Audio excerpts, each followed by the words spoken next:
Madame, Monsieur, bonsoir. Dimanche 17 mai 2020, l'actualité comme la maladie, ça ne dort jamais. Un 26e mort donc vient d'être signalé dans notre pays et l'économie également souffre donc de la crise sanitaire. C'est un Big Bang qui s'annonce à tous les échelons. Les frontières fermées, les restrictions du confinement et le rester chez vous sont dévastateurs pour l'économie globale. L'Union européenne et son ambassadrice à Dakar anticipent un manque à gagner de 50 milliards chaque jour que Dieu fait. Donc ça concerne le PIB, c'est-à-dire la richesse nationale. Donc un mot sur ce décès, donc le 26e qui vient d'être annoncé dans notre pays. C'est une dame de 71 ans et résident à Djamagan ici à Dakar. Elle s'est éteinte hier samedi donc et des tests ont pu être réalisés sur la dépouille mortelle qui ont confirmé donc qu'elle est morte de coronavirus.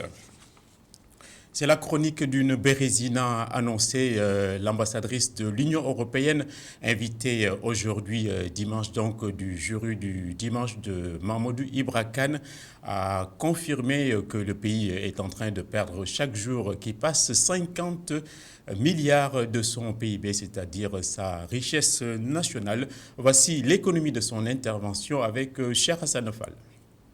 Après plus de 2 mois de riposte contre la COVID-19, l'Union européenne affiche son satisfecit de la gestion de la crise sanitaire au Sénégal. L'UE, qui a d'ailleurs contribué au financement du fonds Force COVID-19, apprécie positivement la stratégie de lutte mise en place par l'État. Mais l'institution veille aussi à la transparence. Ce qui est frappant, remarquable, au Sénégal, c'est la rapidité, la fermeté de réaction. Donc ça, c'est certainement quelque chose à saluer, ça a été pris au sérieux immédiatement. C'est essentiel, la transparence. Oui, nous sommes rassurés parce que l'exercice passe par les rouages du budget de l'État. Et puis par ailleurs, il y a ces deux structures supplémentaires du comité de pilotage et du comité de suivi qui ont été mises en place pour ajouter un niveau supplémentaire de transparence. Taux de croissance en berne, 50 milliards du PIB perdus quotidiennement et les grands projets de l'État au ralenti. Des signaux inquiétants pour l'ambassadrice de l'UE. D'où l'importance de la nouvelle stratégie adoptée pour stopper l'hémorragie économique et relancer les activités. Ça fait partie évidemment des responsabilités de l'État d'ajuster cette stratégie. Mais c'est un exercice très délicat parce qu'évidemment, toutes ces mesures de contingentement ont un impact très fort à la fois économique et social. Et c'est quelque chose qui sur la durée n'est pas tenable. Cette récession ici, qui est une récession aussi ailleurs, va aussi impacter toutes les dynamiques. Au moment où beaucoup d'institutions internationales prévoient le pire pour l'Afrique, Irène Mignasson salue, elle, la rapidité et la fermeté des réactions de la part des États africains face à la pandémie de la COVID-19, d'où la résilience du continent. Et le sujet de la dette, c'est un peu le serpent de mer dans cette crise violente. Beaucoup de chefs d'État africains ont demandé son annulation. Et l'ambassadrice de l'Union européenne, pour sa part, joue la carte de la prudence. Elle fait, on peut le dire également, un peu preuve aussi de ponce pilatisme. Elle est d'accord pour l'annulation, mais elle avance également qu'il faudra qu'on voit d'autres pistes. Donc, on écoute son intervention, toujours recueillie par Cheikh Hassan Fall. L'Union européenne est très ouverte et soutient.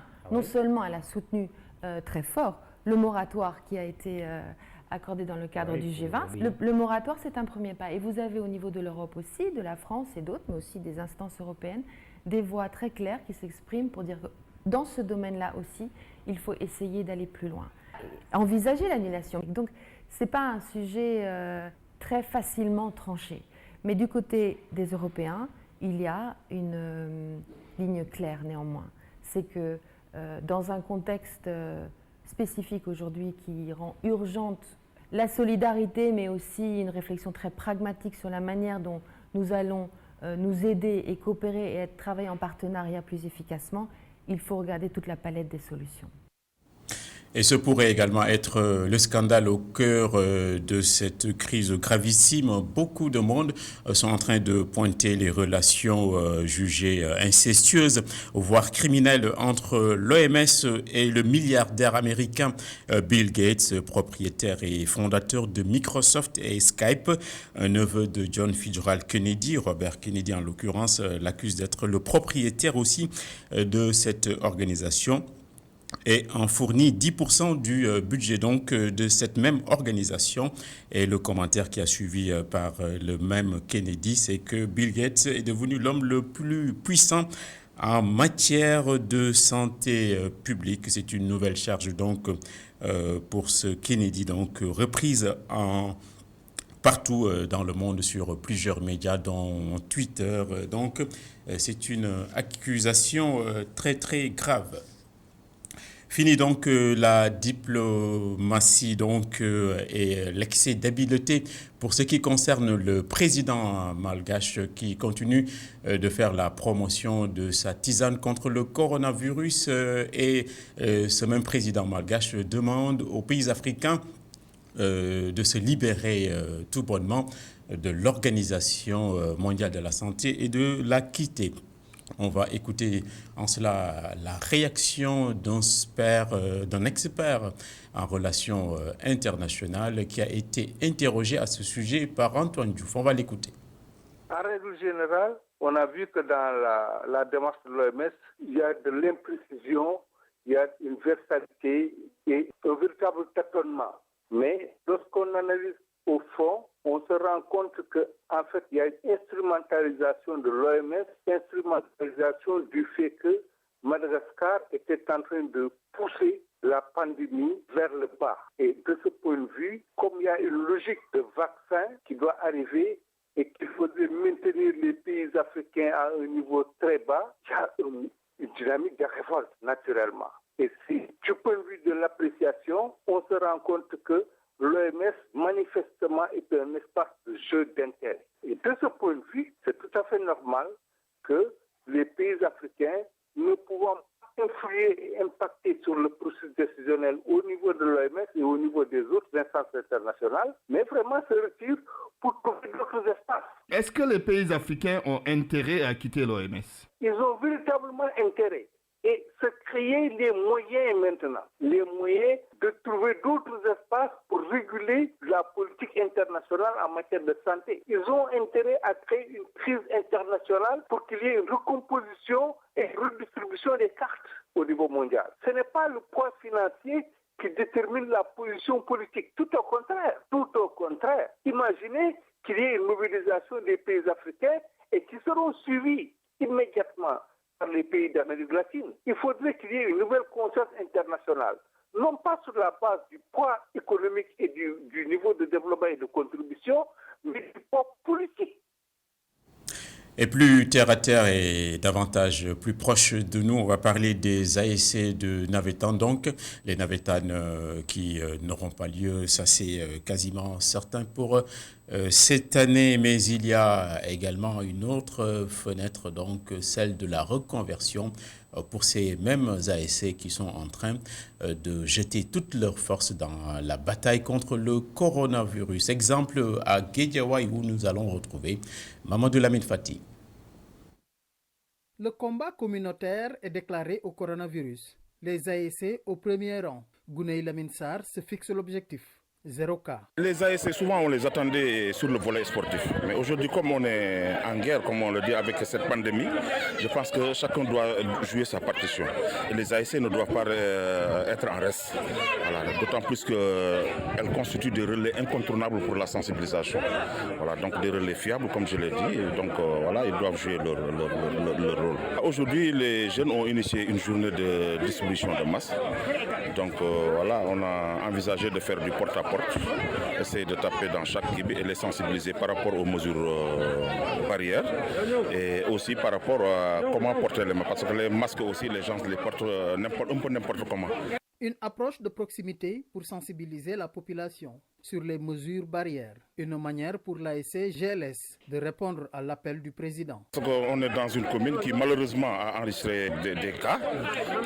Nous étant un quartier qui est dans la commune, on s'est fixé comme objectif de 0 cas dans notre quartier en tout cas. Et nous pensons que si tout le monde le faisait comme ça, chaque quartier se faisait une mission de 0 cas, on se assignait une kibi de 0 cas. Et voilà, je pense que la lutte serait gagnée. Et c'est ainsi qu'on va gagner la lutte contre le Covid. Les associations sportives et culturelles de Guédiawaye au pied de guerre contre la pandémie de Covid-19. Les membres de l'ASC Gounaï Lamine Sarr ne veulent plus de cas de contamination du coronavirus dans leur localité. On va parler de la rencontre africaine des droits de l'homme. C'est la RADDHO qui n'est pas encore finie et qui bouge encore. La preuve, elle s'est déployée sur le terrain, notamment à Sédhiou, dans le PACA, où la situation des jeunes filles en situation de commerce de rue l'interpelle au plus haut point et lui donne même la chair de poule. Reportage sur place à Sédhiou, Ousmane Demba. Originaires des villages environnants de la commune de Sédhiou, ces jeunes filles parcourent chaque jour des kilomètres pour écouler leurs produits, essentiellement des fruits. Si le phénomène n'est pas une nouveauté dans la capitale du Pacao, il s'est accentué avec la fermeture provisoire des écoles dans un contexte de crise sanitaire, d'où l'inquiétude de la rencontre africaine pour la défense des droits de l'homme. Nous sommes dans un contexte de Covid-19, dans un contexte où chacun doit rester chez lui, prendre des dispositions nécessaires à ne pas entrer en contact, en tout cas à minimiser les contacts avec les autres. Observateur attentif de la scène, Boubacar Gano, coordonnateur régional de la RADDHO, tire la sonnette d'alarme. Nous, en tant qu'organisation de défense des droits humains, nous pensons que l'État du Sénégal, à travers ses organes, notamment le CDPE, le comité départemental pour la protection de l'enfant, doivent prendre toutes les dispositions nécessaires pour que véritablement ces enfants-là restent chez eux. D'ailleurs, la place de l'enfant, ce n'est pas dans la rue. Préoccupé par cette situation, l'organisme de défense des droits humains n'exclut pas de s'en ouvrir au comité régional de gestion des épidémies pour développer des stratégies visant à freiner ce phénomène qui expose les enfants au contact et rendre les jeunes filles plus vulnérables. Le monde est aussi immense et nous n'allons pas faire preuve de nombrilisme en parlant du Brésil qui est aussi dans l'œil du cyclone de ce coronavirus. 15 000 morts décomptés là-bas et plus de 230 000 infections. Des experts ont souligné que le pays de la Samba pourrait devenir le prochain épicentre. Le président Bolsonaro, totalement opposé au confinement dans ce pays fédéral, critique ce qu'il appelle l'hystérie autour de la maladie et les médias colporteurs de fausses nouvelles. Nous revenons à la maison, il n'y a pas d'erreur donc aujourd'hui pour ce qui concerne le communiqué du ministère de la Santé. Donc pas besoin de rectificatif, nous allons écouter en cela les chiffres clés qui ont été énoncés ce matin par le directeur du cabinet du ministre. Sur 816 tests réalisés, 51 sont revenus positifs, soit un taux de positivité de 6,25%. Les cas positifs sont répartis comme suit. 47 contacts suivis par nos services. 4 cas issus de la transmission communautaire, répartis entre Yoff 1, Dakar Plateau 1, Yeumbeul 1 et Touba 1. 24 patients hospitalisés ont été contrôlés négatifs et donc guéris. 9 cas graves sont pris en charge dans les services de réanimation de l'hôpital Fann. Voilà, dernière actualité donc de ce bulletin d'information. La mort finit toujours par apposer son cachet. La célèbre cantatrice Ndeye Seck Signature s'est éteinte ce jour dans sa ville natale à Thiès. Elle était issue d'une lignée de griots. Elle était aussi très appréciée car étant l'une des meilleures de sa génération. Sa musique était un mélange entre tradition et modernité. Donc on vous propose un petit extrait avant de prendre congé.